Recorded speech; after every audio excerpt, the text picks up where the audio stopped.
This is the Cook and Eat Show, and this episode is called What's in My Fridge. This is where I put together snacks and meals from stuff around my kitchen. Sometimes there's a plan. Most times I'm just making it up as I go. Let's see what happens.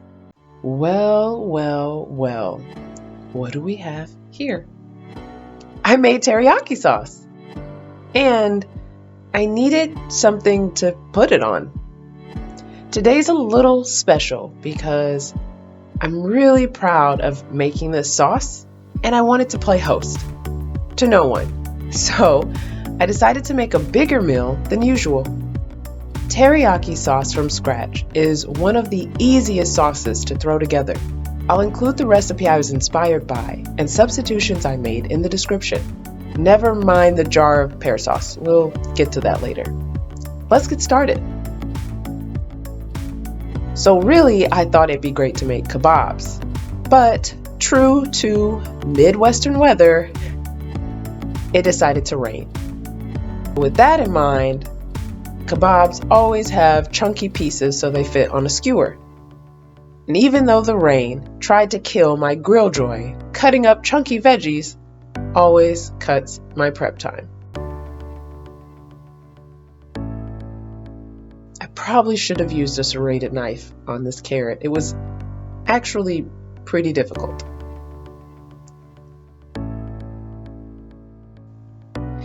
Anyways, something I love more than the chunky size of my vegetables and how nice it looks is seeing all these beautiful colors. Keep your plate colorful, people. One thing I've learned is to ensure that veggies are pretty well dried off before marinating them. See how much liquid this is? Just that can make a difference with how well the sauce sticks to your veggies. The difference between your vegetables tasting like something and your vegetables tasting like not a lot. I like to use my salad spinner to get them as dry as possible. If you don't have a salad spinner, you can always shake them around in a towel or pat them down with a towel or spread them out on something and put them in the fridge. As long as they're spread out, the water will evaporate pretty quickly. And I really packed this thing. My thinking is if there's not a lot of room for the vegetables to move around, then the sauce doesn't have anywhere to go either. It makes sense, right? This is going in the fridge for later. Let's make a side dish. I had black beans, chickpeas, and corn. What better to do than mix them together? Almost any combination of beans or legumes work. I just let this simmer on a medium-low heat while I put everything else together.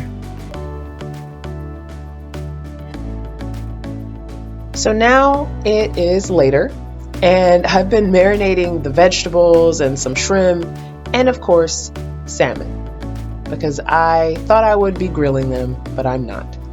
And I was really trying, you guys. I was trying to make this baking sheet look nice and have everything fit on here and use these cute little tongs. But these tongs are awkward. I don't know how the hands make food videos do it. It was stressful. But everything worked out. I'm actually pretty proud of how well I got this stuff to fit on here.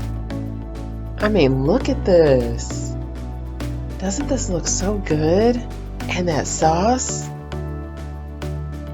We'll throw this in the oven for a bit and get started on the dessert. When I realized I had everything I needed to make some kind of serious looking apple dessert, I was so excited. I've got your apples, your pear sauce or normal pears.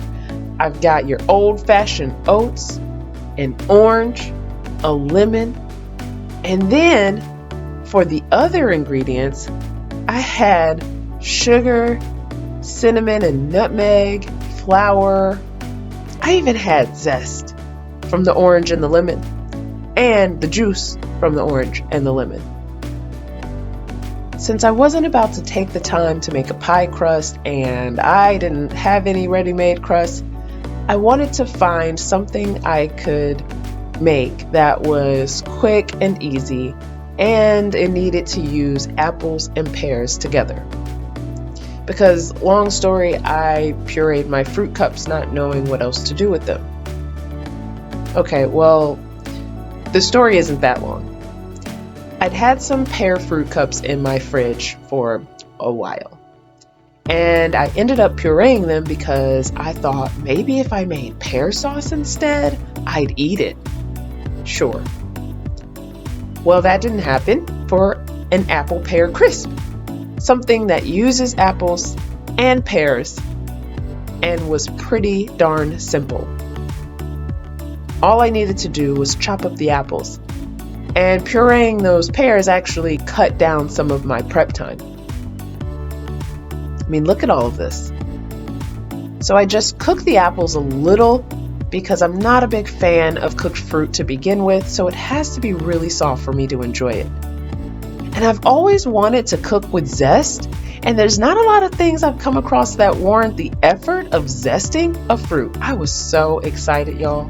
While the apples cool off, I wanted to get the crust going. All I needed was flour, salt, brown sugar, the oats, cinnamon, and butter.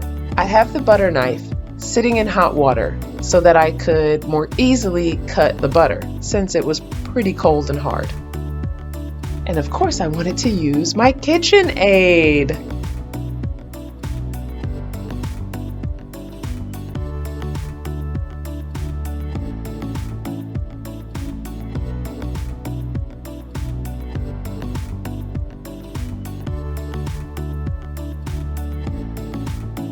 This is so great.